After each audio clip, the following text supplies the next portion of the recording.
Hi guys, ఇంట్లోనే Nutella ఎలా చేసుకోవాలో చూద్దామా. ఫస్ట్ మనకి హేజల్ నట్స్ కావాలన్నమాట. తర్వాత వాటిని బాగా రోస్ట్ చేసుకోవాలి. మనం పీనట్స్ ఎలా రోస్ట్ చేసుకుంటామో సేమ్ అదే ప్రాసెస్. దానికదే తొక్కు ఊడేంత వరకు మనము ఫ్రై చేసుకోవాలన్నమాట. మీ దగ్గర హేజల్ నట్స్ లేకపోతే ఆల్మండ్స్ కానీ వాల్నట్స్ కానీ కూడా యూస్ చేసుకోవచ్చు. ఇప్పుడు వీటిని ఫైన్గా బ్లెండ్ చేసుకోవాలి.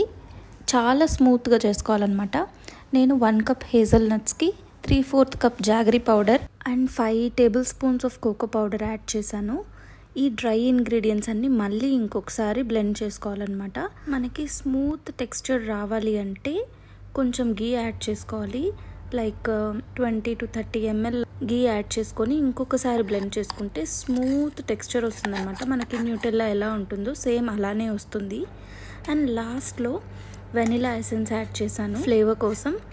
చూసారా ఎంత బాగుందో స్మూత్ టెక్స్చర్ అండ్ టేస్ట్ కూడా చాలా బాగా వచ్చింది. నేను ఇంతకుముందు ఆల్మండ్స్ అండ్ వాల్నట్స్తో ఒక వీడియో చేశాను, అది కూడా చాలా బాగుంటుంది టేస్ట్.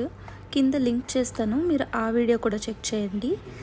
అండ్ ఇది బ్రెడ్స్కి, రోటీస్కి, దోశకి కూడా ఇలా పూసుకొని తింటే చాలా బాగుంటుంది.